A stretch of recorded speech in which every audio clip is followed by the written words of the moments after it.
Hey guys, and welcome to the Hobby News. Well, Warcry is getting some additional support, it seems, and what a miniature we're about to look at. I've said this before, the sub games really get a lot of good support of recent times, and you really see the love and attention that the designers and the sculptors are paying to those games, and just exploring different ideas. I think really that's where Games Workshop, I think, shines the most when it comes to miniature ranges and making games. 40k and AOS, or which was Warhammer Fantasy, tends to be difficult game one to balance, to keep in a certain kind of equilibrium, and also to explore like different ideas because of the constraints of the armies and the factions and so on. They sort of and obviously the balancing of the game, you kind of can't just go on wild sort of little excursions into the darkness. You've got to keep it within a certain type of thing. But with the sub games, you can really explore, and especially in terms of lore and just little nooks and crannies of the world, they can just do what they like. And smaller game systems much easier to balance and so on. You're not dealing with so many factors, and Warcry is one of those. And so we're getting to see something really interesting, and I hope it definitely bodes well for whatever else they're going to release for this, which they're calling Red Harvest. But it is a really cool figure, and we're going to take a look. I myself, I'm the sculptor. If you don't know, you can have a look at the link in the description. Blood of Gods, that's my brand, and I do a lot of demon stuff and a lot of undead necromancy stuff.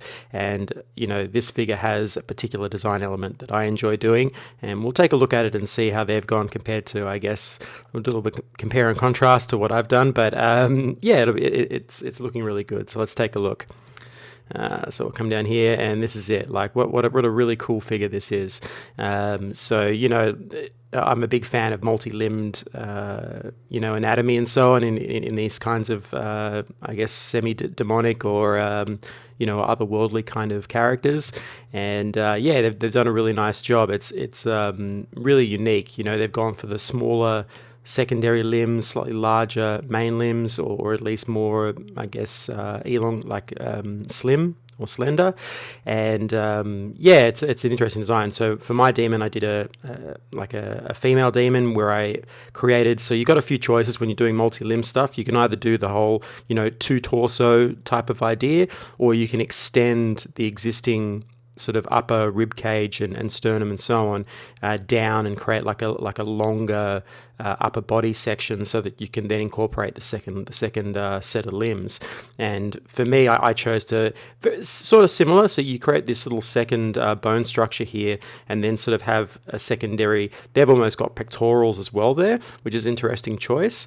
For me, what I did, I basically created a cavity between. So had more rib cage coming down, but then had a space where this sort of secondary bone structure would be, and then instead of a pectoral, this sort of shoulder here is sort of nestled in under the rib cage, and you're getting like a smaller kind of pectoral muscle that blends into the rib cage. But here they're going for the full kind of secondary, I guess, whole chest area there. So it must extend down into his lower body here. But an interesting design choice, really, and a lot more fluid. We can see the way the muscles are blending into the arms. So this is a very much more sort of almost serpentine sort of character, or obviously it's evoking spider elements and that sort of thing. So the limbs are more sinuous.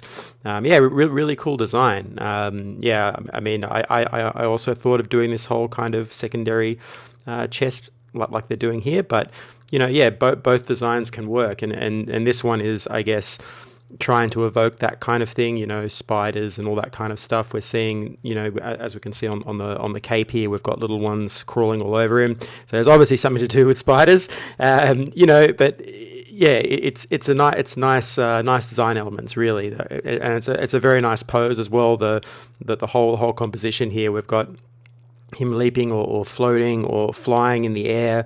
That's a very classic kind of almost contrapposto kind of pose. So we've got the, if you don't know what that is, it's basically a twist in the body. So limbs are going one way, like one half of the body goes one way, the other half goes the other. So he's sort of looking off in one direction, and then his hips and legs are sort of moving towards the other. It's a bit hard to tell here, but I would imagine that it is. It's also, if you look at the line of the hips and the shoulders, they're sort of basically, you get like an angle where on one side they're on the twist, they're kind of coming together, and then it goes away from each other on the opposite. So yeah, just a little bit of art theory there for you. But really, really cool model, right? Like everything about it, and obviously the colors. We should talk about that. So these kind of muted, dull blues and blue greens. I'm a huge fan of that. If you don't know, you can check out pretty much any one of my painting tutorials that tends to have blue greens all the way through everywhere. And here they're doing this a similar style, but much more muted tone, and then they're coupling that with this really nice vibrant yellow, which is great, right? So you got the purple yellow combination there, and really coming forward. There's a lot more saturation. Again, if you're interested in this stuff, I've got some hobby talks on composition, multi-figure compositions, and also limiting palettes and things like that, and different painting technique videos. If you have a look on the channel, the recent ones, I go into this idea of really having a spot color or more variation of tonal values and color in the focal point, which is the face. And so here we're seeing that done very well. We've got this sort of slightly purple reddish kind of background, and then we've got the little pop color of this really vibrant purple here next to the larger helm, which is the yellow, and so and even in the eyes there's purple too. So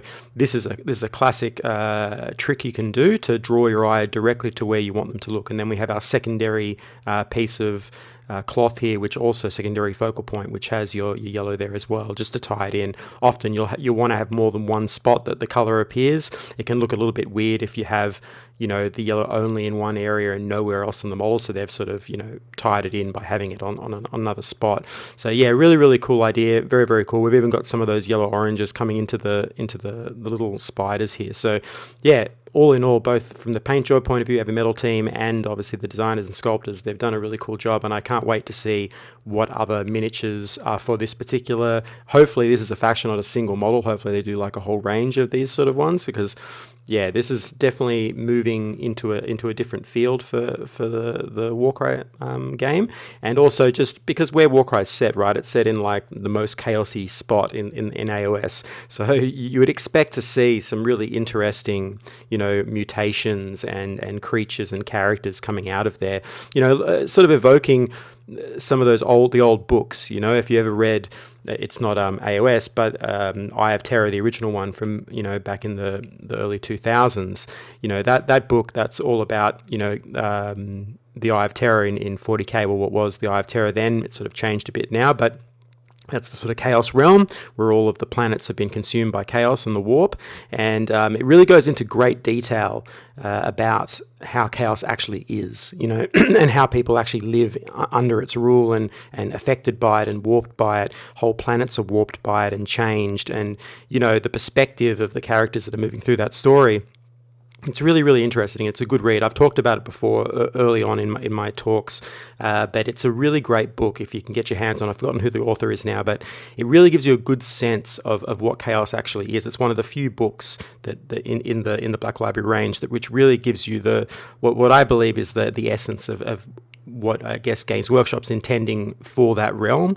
Even though it's changed over the years, you get a really good picture of it. And with Warcry, you would think that you can really dig into all of that and find all those really interesting characters to bring forward, because they don't need to be balanced as part of some larger game. They can just be on their own. I mean, most of these characters, I guess, do have war scrolls for AOS, but generally speaking, they're not overpowered or anything particular.